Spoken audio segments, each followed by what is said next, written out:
470. Why Chalcedon?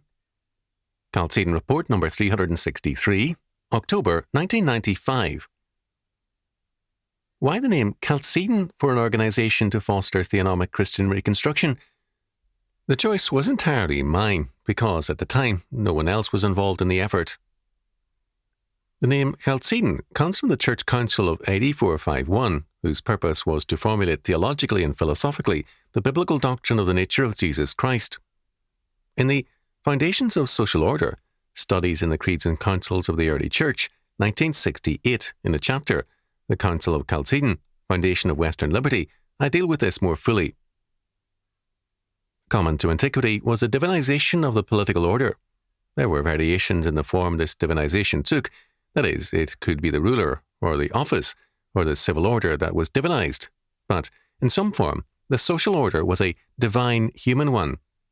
I deal with this also in The One and the Many. If Christ's deity and humanity were confused, Church Fathers began to realize the Church was open to the divinization of the human order. If the human nature of Christ were reduced, absorbed into the divine, or confused with it, Christology was affected, the Incarnation was undermined, or its uniqueness denied. The Incarnation was either a unique event, or it was a repeatable one. There had to be a true union, but without confusion. The best formulation of the answer came in the letter of Pope Leo, quote, the tome, end quote. St. Leo defined, as did then the Council of Chalcedon, Jesus Christ as in two natures, without confusion, without change, without division, without separation, truly incarnate, unique, and without any annulment of either nature in the union.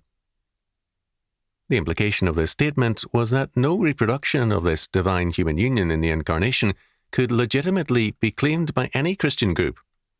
Repaganization efforts would not be lacking, but they were henceforth under the ban of Chalcedon's formulation. Of course, they have occurred, and in the various branches of the Church. In Eastern Orthodox churches, the doctrine of theosis, or salvation as deification, simply disregards Chalcedon. In Rome, the doctrine of the Church as the continuation of the Incarnation ignores the Chalcedon stand.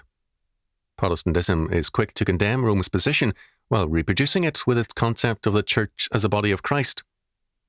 This Protestant version uses biblical language for non-biblical purposes, because the meaning of the Church as a body of Christ is that it is his new humanity. As the last Adam, 1 Corinthians chapter 15 verses 45 following, Jesus Christ recreates a new human race, his body or new humanity. The pagan stream persisted all the while and came into sharp focus in the philosophy of Georg Wilhelm Friedrich Hegel, 1770 to 1831. The mind, Geist or spirit, seeking to find itself in history, locates itself in the state. For Hegel, the Protestant principle works to bridge the gap between man and the beyond, and to gain an incarnation of the world spirit in the state. Such thinking had preceded Hegel and found expression in him. The state was now the agency of change or revolution, because it was the incarnation of the world spirit. At the same time, this made the state the target of revolution, if it slowed down or blocked this perpetually revolutionary world spirit. It can be argued that Marx was not as radical as Hegel.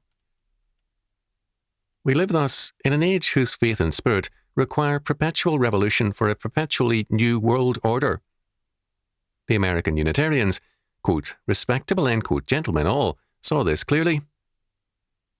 Octavius Brooks Frothingham, 1822 to 1895, held, the interior spirit of any age is the Spirit of God, and no faith can be living that has that spirit against it. No church can be strong except in that alliance. The life of the time appoints the creed of the time and modifies the establishment of the time. The Religion of Humanity, 3rd edition, 1875, pages 7 and 8. Behind such concepts is a faith in creative destruction, regeneration by mass violence, murders and destruction. We have seen revolutionaries and terrorists boast of their destructiveness as though it were a virtue, and, for them, it is.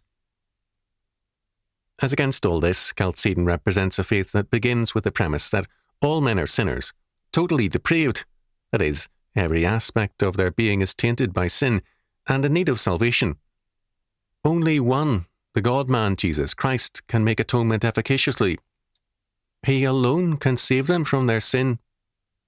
All their efforts to create either a good or a new man, or a good or a new society, apart from him, are doomed. They will only compound the evil. Our sole essential reliance on Christ means our sole and essential reliance on his law word also. We cannot weld man's laws onto God's order. This is what I have over the years maintained and will continue to do so to the end. I believe that, under God, I have no other choice. Nor do you.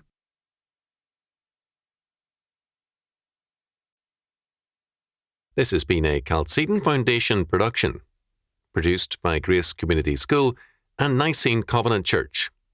Published by Ross House Books. Copyright 2019, Mark R. Rushdoony. If you enjoyed this audiobook, be sure to visit chalcedon.edu for more books and audiobooks by Russus John Rushdoony.